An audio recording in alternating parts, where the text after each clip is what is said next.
It is the end of day four in Florida, and the weather is getting much better.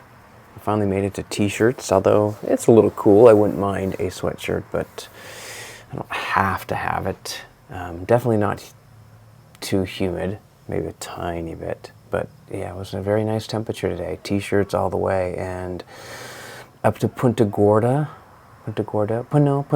I just remember Punta Gorda, which had some fun stuff like downtown. Kind of go to a little bar downtown, and then out to a nature sort of area, eco preserve, where kind of a surprise they had these birds in cages like eagles and ospreys and crows and herons and pelicans and huge variety of birds. I mean, a lot of the birds that are kind of out here, and all of the birds weren't kept there just for the sake of keeping them in cages. They had issues, broken wings, defects, reasons where they just can't be out in the wild anymore because they would die.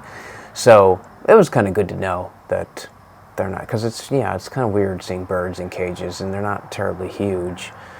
But I mean, if the birds can't fly, then I guess it doesn't really matter.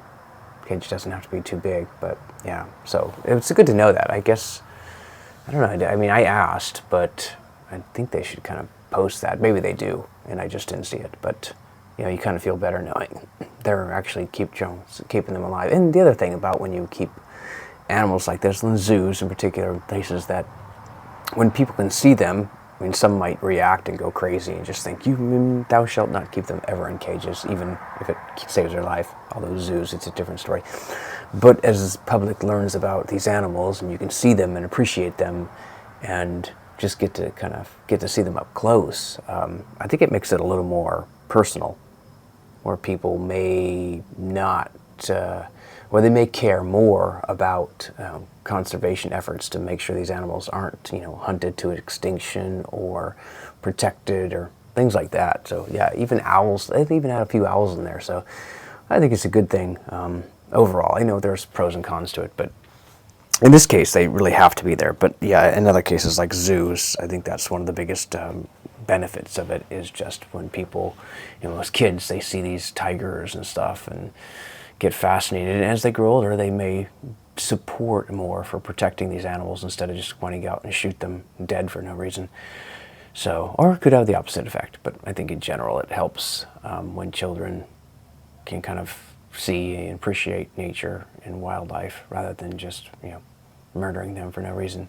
Not to say I don't eat meat, or, I do. So, and chicken and pork and fish, but still, I don't shoot eagles.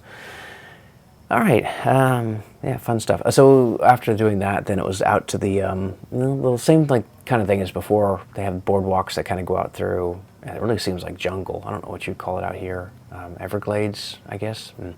And going through there and exploring and setting up the drone, which is fun, but the scenery is kind of tough to get a lot of variety. It's sort of just lots of trees and maybe water, and that's it. So different shades of green and water, and then we took it down to the beach line, and same thing. So I'll put out a video, but it won't be, spectacular. It won't be National Geographic or anything like that. It's just, different shades of green, trees flying above. Maybe that's what the title of the video would be. After that, then back to the Fort Myers area, and then back to that little area, a section of bars that are along kind of the yacht line or the water line. They tried a different place. No, I guess we've been to Blackbirds, but it's kind of cool to eat out at the water or drink out the water. We didn't have any food, but the beers, I think the draft for like happy hour is $2 each, which is just, this is like going back 20 years in time. I mean, $2 even for happy hour is really good.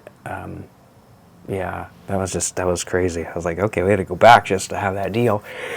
Even though, yeah, you could buy a whole 6-pack for $12. So is it really a deal? It is at a bar, at least, because the other place it was like $7 or $8. Yeah, just funny. The places, when you go to a different place. But the happy hour also is like 3 to 6, so you do have to time it out right. After that, I think just getting some pizza and some food and coming back here in a Zoom meeting, another rehearsal tonight. I had to play 2 characters because one character was missing, so, and Yeah, that was kind of challenging, and especially when they're arguing with each other. Yeah, and they're kind of similar in some ways, but so after that, I think we just watched some of a show, Midnight Mass, which I've seen before, but other people haven't seen it, so watching that. Then I have to pick something else. I have some ideas. And yeah, outside now, just to enjoy the nice temperature. And then probably sleep in a little bit, some work stuff to do, and gonna do that drone video, plan out some of my next events. 2 more shows coming up, Friday and Saturday. Friday is Merlot, and a new show, our new venue. Well, no, we've done the show out here before. And then Sunday is bingo. We've done that many times out here before. And that is at a private club, so not new, but... and then home Sunday morning if they don't cancel my flight. So, yeah, but if they do, then I guess that's not the worst thing in the world. I brought plenty of clothes this time. I've got plenty of clothes. So, all right, I think that's it. I think it was a pretty good day. Yeah, I had fun. I'm not too tired yet. I might be able to watch a little bit more of the Apple TV show For All Mankind, and then, which I do recommend if people are watching this far. It's a good show to check out. It's kind of fun. Oh, it's very fun. All right, that's it. Cheers.